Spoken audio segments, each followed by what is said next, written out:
Hey guys, it's MazeMan112, and today what I'm bringing you guys is some crazy gameplay, what I'm going to go ahead and call a world record, 148-10, and this is in the multi-team, so this is not ground war, it is not demolition, and he is playing solo. It is a freaking crazy gameplay, so go ahead and enjoy that. This gameplay is by Tryhard Matrix. He's from the Tryhard Nation clan. He is also from the YouTube channel. I'll put a link down below. This video will also be posted there. Go ahead and check it out. These guys, they post nothing but 100 plus kill KD or 100 plus kill games all day. They're very exciting. Lots of these guys, so make sure you go ahead and check out Tryhard Nation. But what I'm going to go ahead and do is dive into a little bit of how you can go ahead and try to replicate this type of game and, a little bit into the mindset of the tactician behind the sticks. So let's go ahead and do that. The first thing, when I was talking to him about this gameplay, was bringing up what kind of gun setup, what are you running, and what do you really prefer, and really why. And what he's telling me was the PDW is his gun of choice. He likes the PDW because the PDW has the longest clip, or the biggest clip size out of all the SMGs. And he finds himself in a situation where he's trying to maximize how many opponents he's against. So when you have two, the clip size really is an issue, but when you run into 3, 4, or 5 enemies at the same time, you can't be reloading. And that's why he said he loves the size of the clip and the PDW. With 50 mags to start out with, you go ahead and throw extended mags on. Now you have 65 mags in a round. That is a substantial amount of bullets. That's almost LMG level. And what he always does is run a silencer with Ghost. I know a lot of you guys might go ahead and, oh, I can't believe you're running Ghost, but all the big guys I've talked to so far, the guys who are putting out the 100 plus kill games, at a regular basis, all run Ghost. They all run silencer.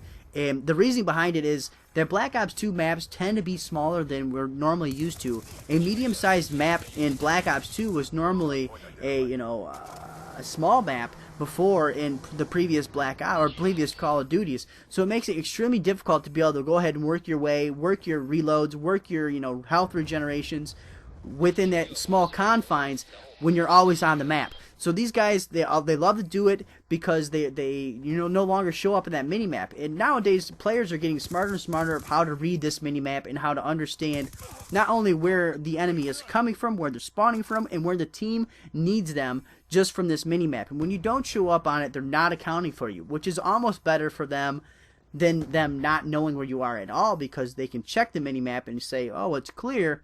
And they go that way, and it's really not clear, and it really pays off to your benefits. So, like I said, I did a video earlier talking about Optic. Scumpy does the same thing. He says you have to run, Ghost in this one, and he's a competitive gamer. If you guys don't know who he is, he's with Optic Gaming, and one of the best players in the world. And he says you have to run Ghost, you have to run Silencer if you want to get a 100 plus kill game. It's the only way to do it. People see that dot on the mini map and they run to it, they say let's go kill him, and you have yourself a big issue. Another thing that he does is, notice he kind of works the outside of the map. A lot of Slayers do this. They work the outside of the map and kind of let I'll take care of the kills, I'll lighten off the workload on you, go ahead and hold down the hard point. And on this one, you only need one person in there for your team to be getting it, and you really don't get a ton of kills for holding it. It's not like headquarters where it's constantly popping up. But he says this is the best setup to get 100 KD games, is he's loving the multi-team, and he runs it solo, which I kind of found interesting that he was able to pull off this type of gameplay without any kind of information from his team on player location, spawn location, or anything like that, just going purely off himself. Me myself, I do like to run solo. I don't do it a ton. Sometimes I run with a couple of friends, and it really helps to have that communication, that constant feedback of knowing where their spawns are at, where they need help at, and what you really can do to go ahead and help out with that. With that being said, notice how there's a couple times where he gets himself where he has a long line of sight, such as right here, where he can see these windows across, and you can see that I have a submachine gun. This is not a good location for me, and he backs out of it. That is crucial understanding when you are outgunned, when the situation that you are currently in is just not the situation that you should be in, and the best thing to do is go ahead and back out of that and reassess the situation and get yourself into a better spot to go ahead and start this engagement. And as you can see, what he's doing right now is another very crucial thing. He's not rushing the pace. He has his swarm up in the air and his canines out at the same time. And what he's doing is let your score streaks go ahead and build up towards your next score streak. And this was really crucial in the early Modern Warfares or the early Call of Duties, was to get your kill streaks to roll over, and that's how you got these crazy gameplays, because your stealth chopper, your chopper gunner, or your chopper in Modern Warfare would help roll over. So it was key not to get killed after you called that in, because you could get one after another, and it's the same exact principle. It's on a much larger scale, but being patient after you go ahead and get that kill streak is key to getting them to roll over and to get these crazy, KD games like this. And notice how he always has something set up between him and the long lines of sights, and most of the time. Even when he's running, it might seem like he's just running nonchalantly, that he's running without, with just pure abandon, just recklessness, but he's not. He's got an idea of where they're coming from, and he's trying to put an object between them and him. Whether or not it's just, decreasing the line of sight they could actually shoot him on, and setting himself up for what could be next in the line. Make sure that when you do this, you always know what the fastest escape route that you can have. This is something that he does very well, and this is something that really sets apart the, pretty good YouTubers and the pretty good Call of Duty players with the greats. Is that they understand that, I'm hurt, I need to reload, I need a way to get out of this gunfight, the situation is not going the way I need it to. What is the best way to do this? How can I go ahead and back out of this and have cover at the same time so I don't get that death?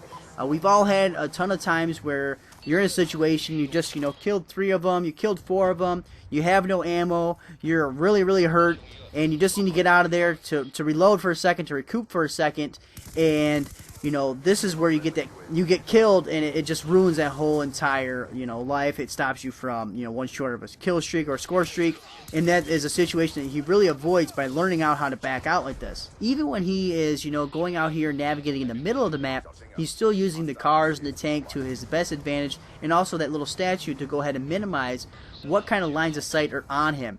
This is crucial understanding where you're at visually for the other opponents inside the map. Another thing that you see that he does really well is he understands the spawn logic in the game. As you can see, there's numerous occasions where you will see he just completely turns around, away from his teammates, and will work towards another side of the map, and all of a sudden you'll just see that, there's 2 guys right there. And this is because he understands that, okay, I have guys on my team here, the hard point is here. The computer is going to go ahead and say that the best spots for these people to spawn is going to be in this general vicinity. I should go there and get ready to go ahead and aim down my sight and, go ahead and put some shots on target.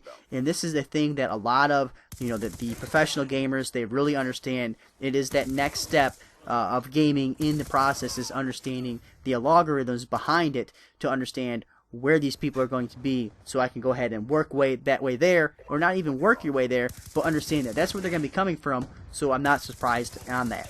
And once you go ahead and you understand the spawn logic, then you can go ahead and know where all the traffic flow is going to be, and this is crucial to getting the amount of bodies that you need in order to get a 100 kill game. A lot of people go through an entire match and they don't see 100 bodies, so they cannot get 100 kills.